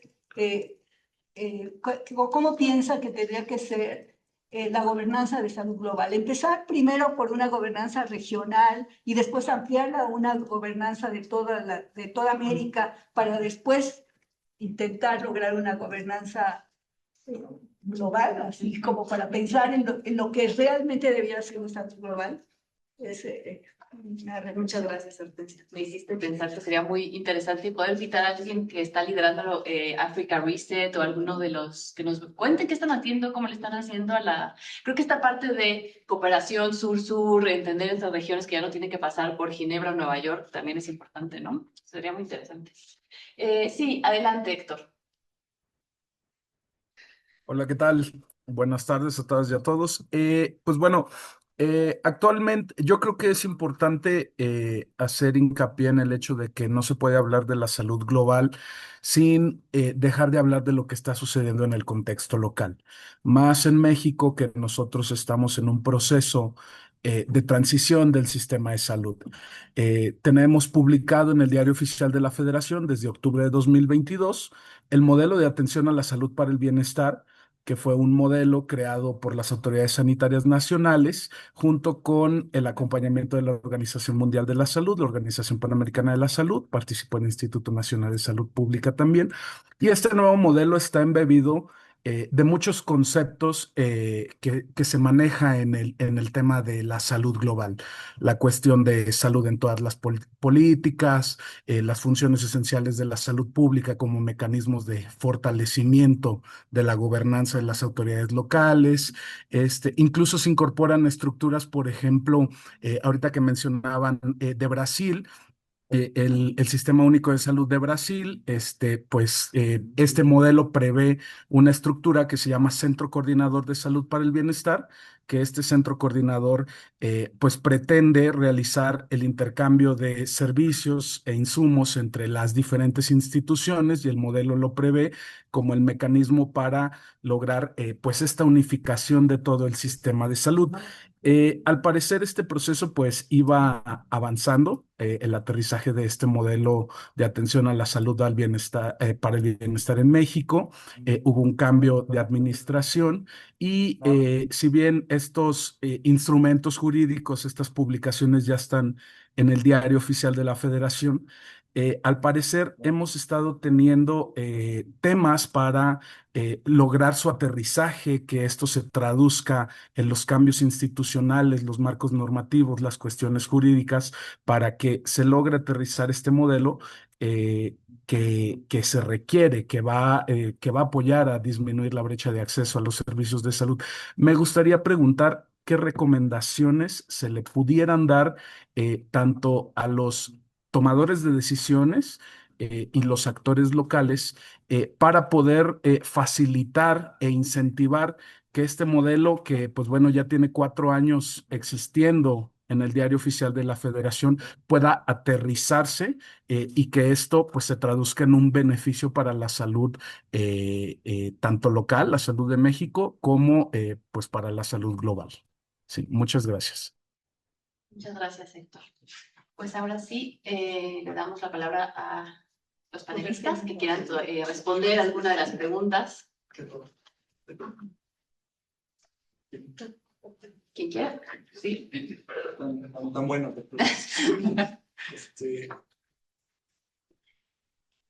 Bueno, yo voy a tratar de hacer una reflexión más bien sobre las preguntas, pero... es un espacio seguro. No, Como les dijo claramente que no, no. bueno, a ver, tratando de tocar los puntos de varias de las preguntas, ¿no? Tratando de encontrar un hilo conductor, creo que sí, a la fecha es difícil definir la salud global de tal manera que a las personas de manera cotidiana entiendan de qué estamos hablando. A mí, la salud global hay muchas definiciones, pero a mí la manera en la que me gusta entenderla es, la salud global son dos cosas. Uno es un ideal para alcanzar la salud de todas las poblaciones, considerando que hay desigualdades en todo el mundo. Y cómo se va a dar esa respuesta. Entonces, ¿cómo se le va a dar la respuesta a estas personas, a estas poblaciones que están en todo el mundo y que además las amenazas de la salud, no están circunscritas a las fronteras, ¿no? Entonces, es un ideal para que todas las personas tengan el máximo. La otra es un área de estudio y un área de análisis para entender cómo se puede llegar a este lugar, ¿no? Entonces, pensando quizá en el vendedor ambulante, ¿no? Pensando, lo que habla la salud global habla de los famosos bienes públicos globales, ¿no? Que a diferencia de un bien público, eso pues, lo manejamos, ¿no? Como el alumbrado, ¿no? Que nadie lo puede usar y el hecho de usarlo no le va a quitar el derecho a todas las personas. Pero hablar de un bien público global es muchísimo más complejo. Los teóricos, o la manera en que yo he aprendido, es que un bien público global son cosas un poco más inaccesibles, pero que repercuten directamente en las personas. Entonces, por ejemplo, la paz es un bien público global. Ahorita no tenemos paz, ¿no? Por todo lo que conlleva la paz. Otro ejemplo es la calidad del aire, ¿no? Un ambulante que está expuesto a partículas suspendidas durante 8 horas, se agarraron, es decir, te vamos a poner en un lugar, vamos a invertir para que firmemos o se ratifique el Acuerdo de París o los acuerdos que tienen que ver con medio ambiente, para que tú, en tu lugar de trabajo, que por las condiciones que tienes, no puedes tener un lugar más seguro, porque es la calle, pues que al menos estés menos expuesto a estas cosas, que es un bien público global, que tengas aire puro para trabajar donde trabajas. Ese es un ejemplo, ¿no? Como para tratar de pensar cómo le respondería a alguien. No sé si es un poco pedestre, porque realmente es muy difícil tratar de eso. Y no es bueno quedarnos en nuestra torre de marfil, como si se baja para la salud global, ¿no? Entonces, como hacer este esfuerzo y es algo como... Entonces, los bienes públicos globales, pensar en la generación de bienes públicos globales, cómo se va a organizar el multilateralismo para crear esos bienes públicos globales. Estamos en un momento en el que el multilateralismo... Bueno, hay gente ya en el Broad Institute de Ginebra, dicen que ya no existe, se murió, el multilateralismo está muerto. Y eso me lleva a la segunda pregunta, que tiene que ver con la cuestión de la gobernanza. Entonces, en México, cuando yo estudié en algún tiempo el tema de la diplomacia en salud global, con la doctora Nelly Salgado, ¿no? Que trabajaba mucho y daba estos temas de salud global, era muy interesante cómo analizábamos los que hablan en relaciones internacionales el papel bisagra de México, ¿no? México como está a medio camino en términos de desarrollo, está arriba de Estados Unidos, Entonces, algunos gestos que ha tenido Estados Unidos, incluso a la fecha de hoy, han sido muy contenciosos con el país vecino, ¿no? Que es el envío todavía de petróleo a Cuba en un contexto muy complejo, por ayuda humanitaria, por lo que sea, más allá de lo que se mencionaba de la rendición de cuentas, el accountability que mencionaba el doctor Cristian. Más allá de eso, de si lo que se está enviando a la isla se va a utilizar más allá de eso, la visión es una cuestión de ayuda humanitaria por un bloqueo. Pero también tenemos Estados Unidos, con quien estamos a punto de negociar el TEMEC, ¿no? Entonces, México siempre está en esta postura de bisagra, no estar de aquí para allá, y ha ayudado mucho en la arena global para llegar a acuerdos importantes. Por ejemplo, uno de los acuerdos más importantes que ha tenido México fue el primer país de América, desde el continente, de haber sido ratificado el Convenio Marco del Control del Tabaco. Es una de las cosas. Yo pienso que ahorita ya, con lo que está pasando en el país del norte, nuestro vecino del norte, pero con cómo se ha conducido con los demás países. Tenemos también a Canadá, que también le ha tocado ciertos ataques, ¿no? Directos, ¿no? Sobre su soberanía. Yo no sé si vamos a pasar a ser de un país bisagra a un país pinza, ¿no? Vamos a tratar de entre Canadá y Estados Unidos ahí tratar de ver qué negociaciones hay y ver en ese contexto donde tenemos un país muy complejo en términos de la orientación que está teniendo Estados Unidos, antes de haber sido el líder en salud global y el financiamiento cerrado completamente a esa opción. ¿Cómo le vamos a hacer para hacer con otro tipo de alianzas, ¿no? Y dónde en esta negociación, bueno, en particular sobre lo comercial, que repercute en la salud, ¿qué vamos a hacer, por ejemplo, con Canadá? ¿Qué tipo de esquemas de gobernanza pueden hacerse para producir cuestiones de salud que nos van a tener? El tema, Estados Unidos quería traer sus firmas farmacéuticas que volviera a producir en Estados Unidos, ¿no? Con esta lógica mercantilista. Bueno, ¿qué vamos a hacer México y Canadá? ¿No? ¿Vamos a brincar? O sea, es el tipo de cosas que realmente no hay una respuesta clara, pero al ser tan cotidiano, la salud global puede llegar a hacerse invisible, y en este sentido ver qué cuestiones específicas podemos hacer. Eso para hablar del norte, porque somos país bisagra, ¿no? Para hablar del sur, pues tenemos estos mecanismos en los que hemos intentado tratar de integrarnos, como el proyecto Mesoamérica, tratar de seguir luchando por un multilateralismo. Y esto me lleva quizá a la pregunta de Héctor, que me ha gustado que esté por acá, de decir que estos nuevos modelos que tienen 4 años que se están adaptando, es un esfuerzo por el gobierno de México de tratar de adaptar las agendas globales de salud como la APS, como la cobertura universal, como la integración de los sistemas de salud, que es una cuestión muy compleja. Tenemos la experiencia buena de Brasil, quizá ahí viendo hacia el sur cómo nos podemos nosotros informar en México, ¿no? Entonces, sobre ese ámbito es donde está la salud global, ¿no? Tratar de llegar desde lo local hasta lo regional. Pensamos en el local va a ser el individuo que vende en la calle sus mercancías, hasta lo continental, que podemos hacer este tipo de ratificaciones.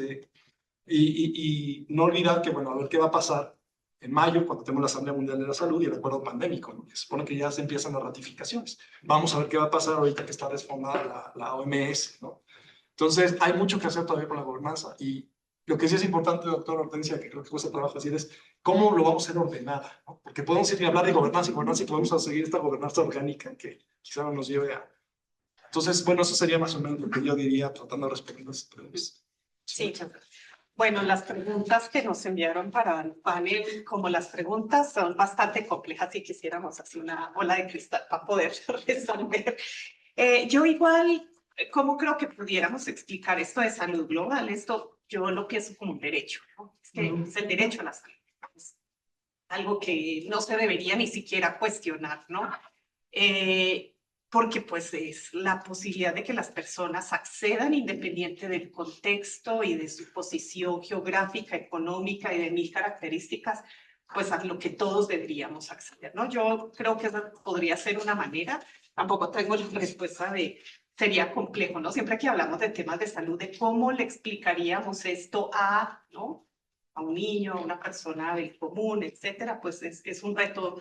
Es un reto importante, pero bueno, lo que está implícito en esto es el tema de la injusticia y de que es evitable, ¿no? Porque estas inequidades en salud, en la salud global, pues se pueden evitar. Entonces yo creo que por ahí complementaría con lo que tú dijiste.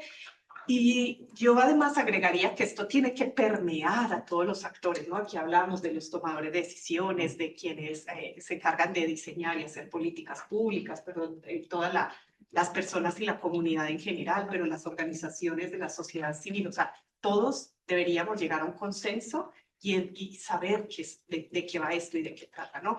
Si no logramos definirlo, es muy difícil que esto se plasme y se exprese en políticas públicas, ¿no? Y entonces, si yo no puedo traducir en una política pública, en una acción, concreta, pues nunca vamos a llegar a que las personas entendamos de qué va esto, ¿no? Y sobre la pregunta de la doctora Hortensia, yo creo que ese es, digo, ahí como, sí, o sea, cómo vamos a hacer, o sea, sí sabemos lo que necesitamos, reconocemos cuáles son los vacíos y eso, cómo lo vamos a hacer, cómo vamos a hacer este tema de la gobernanza. Y yo también lo cruzaría con lo que comentaba Héctor, ¿no? O sea, que estamos en estos microniveles en donde se están gestionando, donde se están dando pues estos cambios importantes. Y México, yo creo que en los últimos años nuestro sistema de salud se ha visto tan modificado, tan cambiado, que aún ni siquiera, para muchos creo que todavía es difícil de comprender eso de qué va. Entonces creo que esto tiene que ser escalonado, ¿no? O sea, ir construyendo una gobernanza así, que empiece desde lo local, pero que vaya escalando a lo regional, entre los vecinos, ¿no? Pero entonces a lo regional y después entonces integrar. Yo lo pensaría de esa manera, ¿no? Entrarnos así como, pues sí, cuando hablamos de lo global, pues entonces esto como que nos resulta ilógico, ¿sí? Con esta visión de lo global, pero como lo global y voy a ir a lo local, pero pues es que tendría que ir así para que sí vayan engranando pues las piezas y esto se vaya articulando. Yo coincido que hay experiencias internacionales para ver y cómo traducir pues todas pues, estas acciones de salud global a lo local y dar información a los tomadores de decisiones. Sí hay experiencia, yo creo que tenemos que voltear a mirar lo que está pasando en otros países, que sí hay cosas que se pueden retomar, incluso en experiencias internas que han ocurrido en otro momento de la historia en el país, pero también en algunos en algunas, por ejemplo, podemos pensar en entidades y municipios, o sea, no podemos pensar que lo global siempre va a ser el punto de referencia, ¿no? También podemos pensar en acciones que se pueden convertir globales cuando hay, pues, buenas prácticas y algunas cosas que sí podemos replicar de lo que se está haciendo a nivel micro. Muchas gracias, Marcela. Cristian. Bueno, gracias. Me encantó la pregunta sobre cómo se explica a una chiquilla de colegio o un vendedor. Y debo decir, no sé. Yo creo que nosotros, A ver, los que trabajamos en salud global, somos pésimos comunicadores. Y si fuéramos buenos comunicadores, nadie podría salirse de la OMS así abruptamente y que nadie levante su manito en el mundo político. eh, eh, entonces, yo no sé ustedes, pero cuando a mí me duele un diente, voy al dentista. No me paro frente al espejo y me lo saco yo mismo. Nosotros, los que estamos en salud global, necesitamos ayuda y tenemos que tener la humildad de darnos cuenta de que nos encanta la complejidad y nos encanta hablar en difícil y necesitamos ayuda de los expertos, de los dentistas comunicacionales, que nos ayuden a decir esto de una forma mucho más persuasiva y mucho más clara.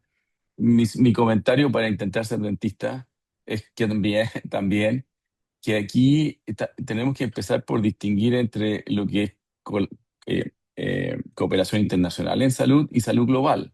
La salud global la vivimos todos los días, ¿no? La vivimos en los medicamentos que compramos en las farmacias, en la mosca de la fruta que nos echa a perder las cosechas, etcétera. Eh, y por tanto yo haría esa distinción, pero me declaro incompetente y necesito ayuda para que me ayuden a comunicarlo de una forma en que efectivamente construyamos una constituency que sea capaz de defender y eso requiere traducir la complejidad en el lenguaje normal y hemos fracasado, creo yo. Demuestra un botón lo que está pasando con toda nuestra estructura organizacional de salud global. Eh, yo creo que la pregunta yo creo que lo que me gustó de la segunda pregunta fue esta cosa de, pero ¿cómo? Es salud global, pero es salud global regional. Yo creo que en el contexto en que estamos, ¿no es cierto? En que efectivamente, como dijo Carnegie nuevamente, aquí tenemos una profunda destrucción no solo del multilateralismo y de lo global en salud, sino que de multilateralismo y de lo global en general, ¿no? Nosotros como sociedad global no hemos salido del siglo XIX. Seguimos en las soberanías nacionales. Lo vimos con COVID, lo hemos visto con lo que está ocurriendo con las guerras, etcétera. Lo vemos con un sistema de Naciones Unidas que tiene un Consejo de Seguridad Nacional donde todavía 5 países pueden vetar cualquier cosa que se les ocurra. Y por tanto, yo creo que efectivamente vamos a tener que prepararnos para construir desde abajo, y desde abajo significa, a mi juicio, en América Latina, que nos pongamos a conversar respecto a cómo nosotros definimos e identificamos nuestros intereses como región en el diálogo global, y que no se repita nuevamente lo que pasó con COVID. Perdón por voy a violar la norma número 1 de la pregunta 1. Voy a hablar de COVID, pero lo que nos pasó allí es que de la noche a la mañana, cada uno para su santo, como se dice en mi país de origen, y no hubo nada. Nuestra posición como región fue de tomar un avión y ir a mendigar que nos manden vacunas. Yo, perdón por lo brutal de mi comentario, pido disculpas si es que ofendo a alguien en eso.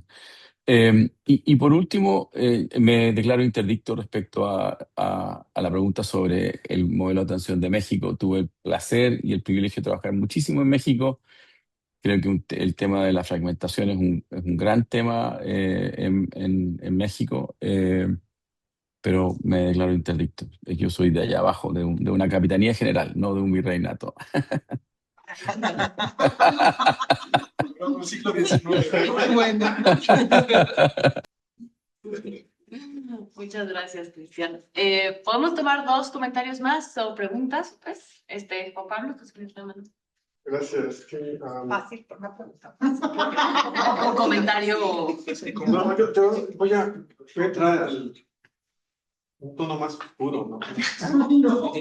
Estaba pensando, la verdad creo que tu pregunta, siento que el asunto es que del otro lado nos ganaron, ¿no? O sea, del otro lado sí lo saben comunicar muy bien. O sea, el lado del populismo, de este nacionalismo, ha logrado muy bien transmitir este mensaje de, pues son nosotros, ¿no? O sea, nuestros problemas, incluso de salud, ¿no? Son los migrantes, son estos mexicanos que llegan, son estos africanos, asiáticos que invaden Europa, ¿no? O sea, ahí está el problema. Entonces, si lo han logrado transmitir súper bien, ¿no? Entonces, en realidad, ¿no? Digo, hablamos de lo que cambió todo en enero del año pasado, la nueva presidencia de Trump. Pero al final, pues Trump es como solo la forma de hacer más explícito un mensaje que ya estaba permeando socialmente, ¿no? Pues entonces, primero nosotros, ¿no? Y luego a ver qué America First. Sí, ¿no? O sea, ahí está, ¿no? Sí, sí. Nos ganaron esta discusión. Y decía más oscuro porque me quedaba pensando como, o sea, en realidad de pronto siento que sí podemos, ¿no? Y hay muy buenas ideas de cómo podría ser una nueva arquitectura, pero de pronto siento que estamos hablando como en el nivel aspiracional, ¿no? De cómo quisiéramos que fuera, pero lo siento a veces como desvinculado de la realidad. O sea, esta arquitectura que implica que nos sentamos con, ¿no? Lo decía Cristian, todos en la mesa, y entonces los países que tienen los recursos los ponen y están de acuerdo con que todo el mundo tome la decisión sobre cómo se usa, pues implica que, ¿no? Trump está de acuerdo con que los países africanos tomen decisiones sobre el uso del dinero. Ya sabemos que eso no va a pasar, ¿no? O sea, ya sabemos que básicamente eso es lo que no está pasando, ¿no? Que lo que hizo el gobierno de Estados Unidos, ¿no? Ahorita está firmando más bien acuerdos binacionales, ¿no? Para pues, ponerle cómo quiero que gastes el dinero, ¿no? La discusión ahorita, ¿no? Digo, el fondo global es con la nueva revisión, ¿no? De la política de Ciudad de México, ¿no? Este asunto de el dinero lo puedes usar siempre y cuando no sea para aborto, pero ¿qué crees? Ahora también es cualquier cosa que suene a diversidad, ¿no? Ya no, entonces saber cómo le vas a hacer, ¿no? Entonces, digo, lo veo como esta disociación, ¿no? Entre cómo se puede reformar, cómo quisiéramos que se reformara y qué es lo factible. Digo, al mismo tiempo me pregunto si esto implica que ¿qué es lo pragmático? Lo pragmático, ¿no? Lo pragmático es que aceptamos esas restricciones y entonces en estas intervenciones de prevención de VIH vamos a excluir diversidad porque el dinero de Estados Unidos no permite comprar eso, pagar eso. Está difícil, ¿no? O sea, digo, en términos de derechos no tiene sentido, ¿no? Pero, no sé, o sea, ¿ustedes cómo ven? O sea, ¿ustedes ven esa disociación? ¿Cómo se puede reconciliar? ¿O cuál es? Digo, no puede ser la pregunta difícil de cómo se reconcilian, ¿no? Pero, o sea, como cuál es una ruta que tiene sentido, ¿no? O sea, no, porque de pronto, como caminar en paralelo, ¿no? Digo, pues, reconociendo que esta nueva realidad, este mundo, este nuevo mundo, pues como pasa con muchas cosas, ¿no? O sea, sabemos que lo peor ya pasó, pero la verdad es que se puede poner peor. O sea, podemos transitar a un mundo donde básicamente Estados Unidos impone qué quiere que se haga en cada cosa. ¿Cómo se contrarresta eso? Digo, ya hablaban, creo que hay muy buenas ideas en términos de cómo fortalecer la cooperación sur-sur, pero eso también implica pues, concesiones, acuerdos, ¿no? Al final, como ya lo describían también, las posiciones políticas, incluso en la región, o sea, pues, no es fácil, o sea, no hablar entre el gobierno de México con el gobierno de Argentina, pues no va a estar sencillo ahorita. Pero probablemente es más fácil un acuerdo binacional con Estados Unidos, ¿no? Lo mismo decías del caso de África, ¿no? La verdad es que África supongo que no supongo, o sea, en la práctica tienen gobiernos que tienen esas mismas distancias ideológicas, ¿no? Pero encuentran ese punto común, ¿no? O sea, pues, cedemos en algunas cosas, ¿no? Y tienen temas también, ¿no? Uganda con ley anti-homosexualidad, ¿no? O sea, ¿cómo reconcilias esas diferencias que no son pequeñas, ¿no? Para lograr transitar, o sea, como sí creo importante, ¿no? Ver pues que más allá de la parte aspiracional, hace falta como la parte práctica de cómo avanzar tomando en cuenta que esa realidad ahí está, ¿no? Que no la podemos cambiar. Gracias. Te fuiste a la oscuridad y luego regresaste. Sí. Ana. Sí, bueno, es como comentario, reflexión, bueno, quizá también algunas preguntas relacionadas con los diferentes actores, ¿no? Y los roles que se mencionaban también en el seminario. Que, bueno, te digo, muchas gracias a los ponentes por sus reflexiones tan ricas y críticas.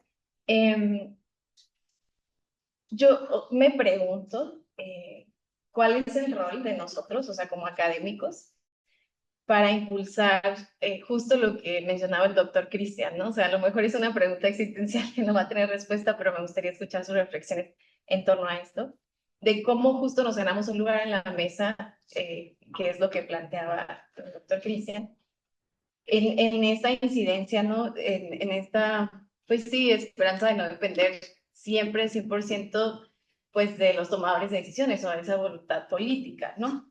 Que no significa, creo yo, que tengamos que seguir haciendo incidencia en política pública y pues exigir al Estado lo que le corresponde en términos, o sea, de derechos, específicamente en salud. Pero, ¿cómo hacemos desde acá o cómo impulsamos o cómo ayudamos y fortalecemos también como esa incidencia de la sociedad civil? ¿Y qué opinan justo como de estos actores o de qué rol tienen en la arquitectura o en una configuración de la arquitectura en la salud global?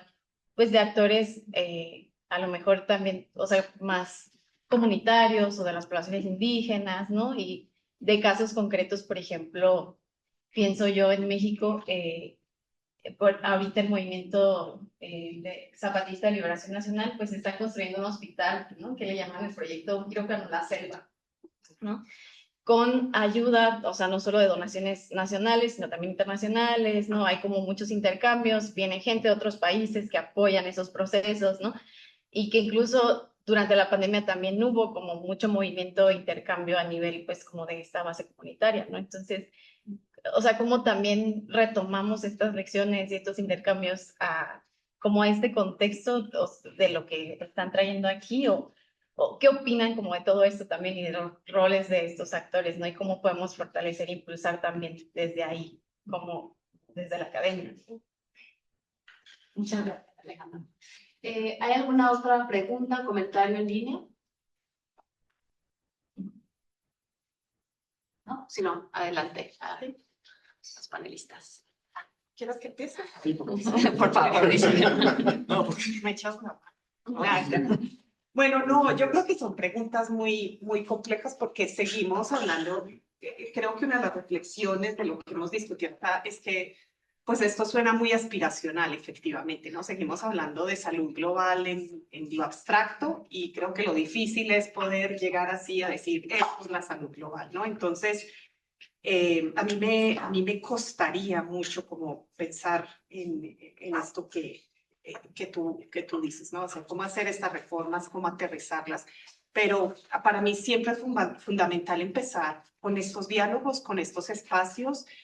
Y yo lo conectaría un poco con, ¿cuál es tu nombre? Perdón? Alejandra. Alejandra, con tu pregunta, o sea, ¿qué es lo que podemos hacer? Yo creo que podemos hacer, desde la academia podemos hacer mucho. Lo primero es generar evidencia, pero generar evidencia no de lo que ya hay, ¿no? Que siempre va a ser importante seguir alimentando eso.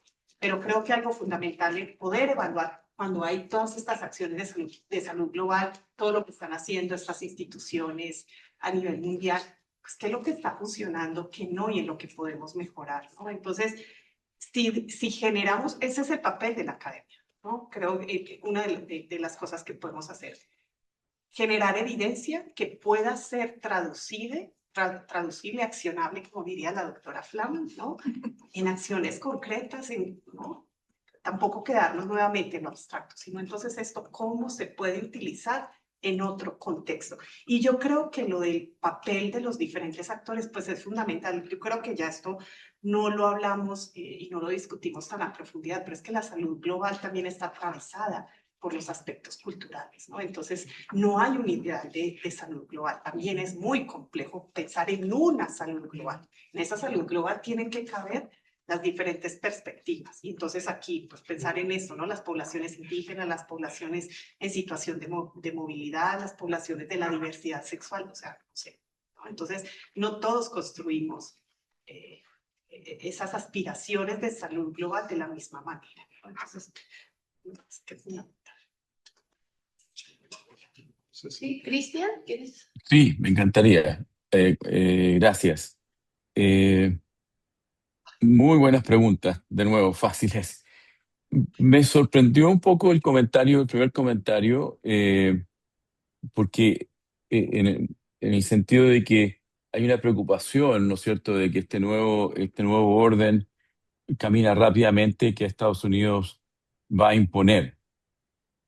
Yo creo que Estados Unidos ha impuesto durante los últimos 30 años.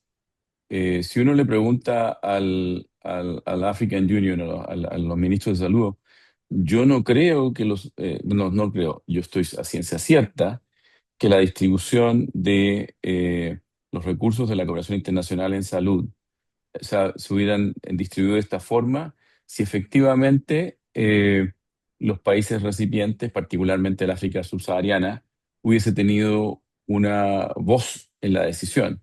Eh, PEPFAR y la Fundación Gates condujeron en los últimos 30 años la distribución y el foco de financiamiento en salud, básicamente, y ambos son Estados Unidos. Entonces yo creo que ese temor es correcto, pero es un temor que yo lo haría sort of back to the future, ¿no? O sea, ya ocurrió y tenemos un problema de gobernanza muy significativo. Yo creo que lo segundo que diría yo respecto a esa pregunta es que, who cares?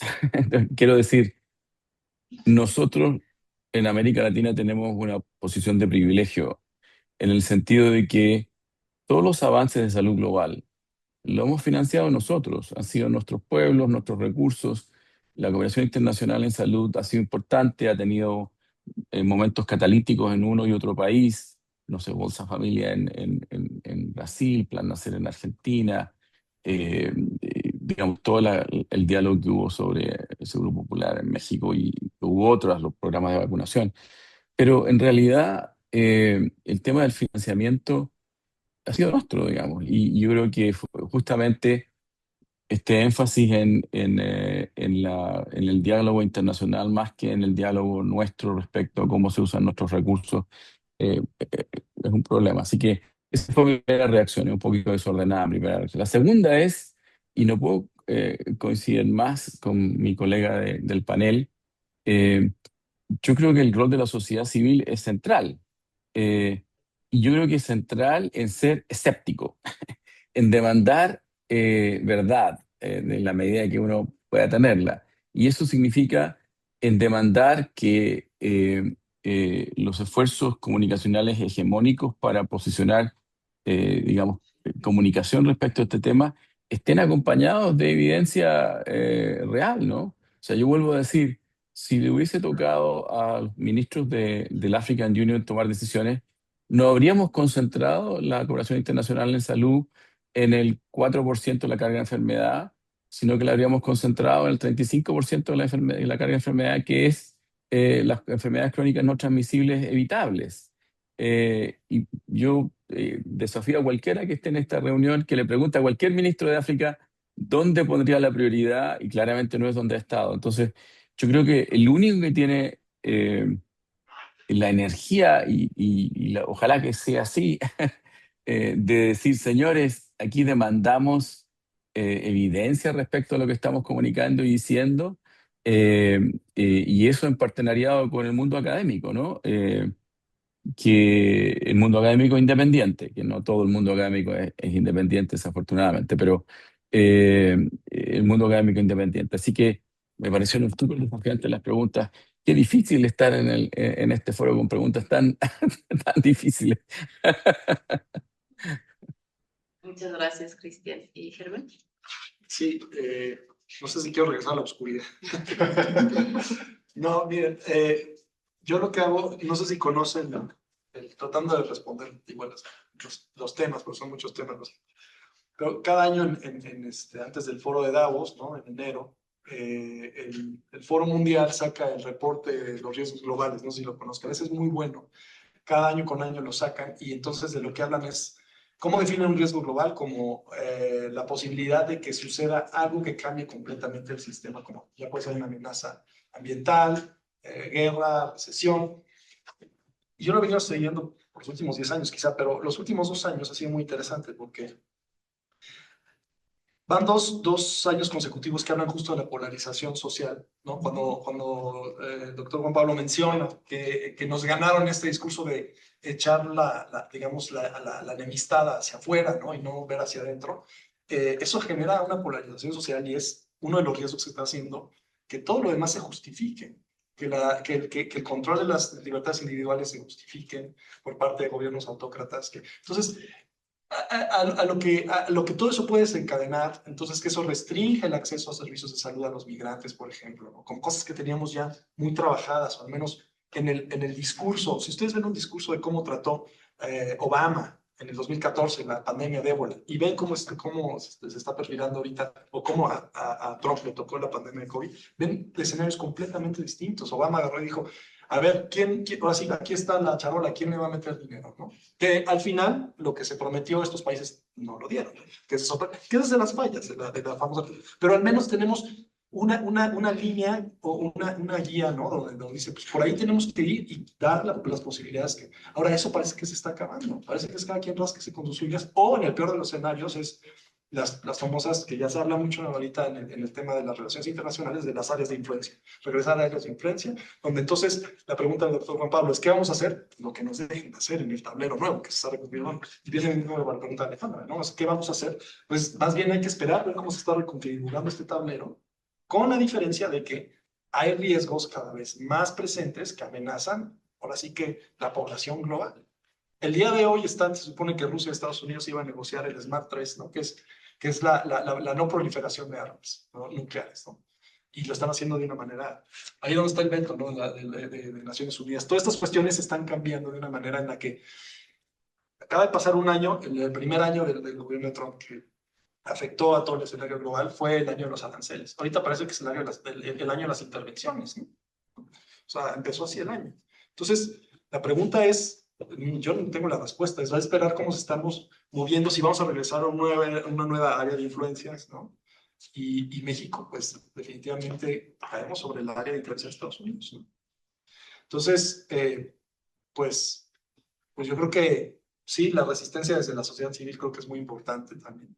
Y creo que desde ahí podemos, desde lo local, la frase tan manía, desde lo local para lo global, pues trabajar desde ahí. Yo creo que tal vez la respuesta es decepcionante, ¿no? No es muy fácil realmente llegar a mí. Muchas gracias, Sí. Germán. Yo me permito como moderadora dos comentarios, uno relacionado a lo que decías, Juan Pablo. O sea, yo creo que sí es importante una visión, o sea, es como la brújula que nos guía, porque además nos forza justo a sentarnos, a decir, bueno, ¿qué es esta arquitectura y para qué la queremos y cuáles son las prioridades para la que la queramos y la que la queramos, aunque no sea realista? Y después decir, bueno, de manera pragmática, ¿qué podemos ir logrando? Pero yo creo que si hablar de principios, una visión medianamente compartida, yo creo que no va a ser completamente compartida, sí es importante. Creo que no quedarnos solo en esa discusión. Y luego sí regresar a lo pragmático, ¿no? Como decir, bueno, ¿qué pasos pragmáticos se pueden lograr? Tal vez no vamos a lograr una gobernanza regional que incluya América Latina y el Caribe, pero podemos formar bloques de países con intereses compartidos, etcétera. Pero sí sentar como los principios o las bases, yo hablo como del imperativo moral que nos mueve a pensar incluso en una arquitectura de salud global, ¿no? Y otro, respondiéndole a Alejandra, yo creo que sí, podemos hacer mucho. A mí un ejemplo muy concreto es esto del Africa Reset, porque de hecho es un conglomerado de actores, no solo es gobiernos, academia, sociedad civil, que están diciendo, nosotros ya somos un actor legítimo y demandamos que el G20 se vincule con nosotros. Y demandamos que, o sea, están formándose, ¿sí? Creando un nuevo pues, actor para abrirse espacio en plataformas donde pues no había, ¿no? Entonces, o sea, yo sí vería un rol de la academia, decir, bueno, ¿por qué no podríamos iniciar un tipo de grupo conglomerado a nivel regional, por ejemplo? Decir, bueno, este es el América Latina y el Caribe, no sé, volvemos a empezar. Y sí, ¿por qué no, no? Y digo, creo que toma... como decía Cristian, ¿no? Ser muy humildes en el sentido de, bueno, que no sabemos y que sí. O sea, creo que a veces, y esto lo ha dicho mucho mi colega Pablo, que lo veo ahí conectado, a veces creemos que somos salud y que pues somos tan importantes y que entonces los otros sectores tienen que venir a hablar con nosotros y al contrario, ¿no? Es como, no, ya cambiaron las cosas y aquí tenemos que ir a insertarnos en las agendas económicas, en las agendas políticas, de una manera mucho más fuerte. Entonces, bueno, esos eran mis dos comentarios finales. Antes de agradecer a los valientes panelistas por haber aceptado esta invitación a este panel, es un tema muy complejo. No debiera ser, ¿no? O sea, yo creo que me quedo con la pregunta de Laura, ¿cómo lo aterrizamos más, cómo lo hacemos más fácil de discutir? Pero pues muchísimas gracias por haber aceptado. Continuará y espero que de aquí surjan otros espacios para seguir hablando de esto. Y muchas gracias a la audiencia. Muchas gracias. Muchas gracias. Muchas gracias, Kristen, y disfruta tus vacaciones. Muchas No pienses en la gracias. salud global. Muchos cariños, que estén muy bien. Gracias. Gracias.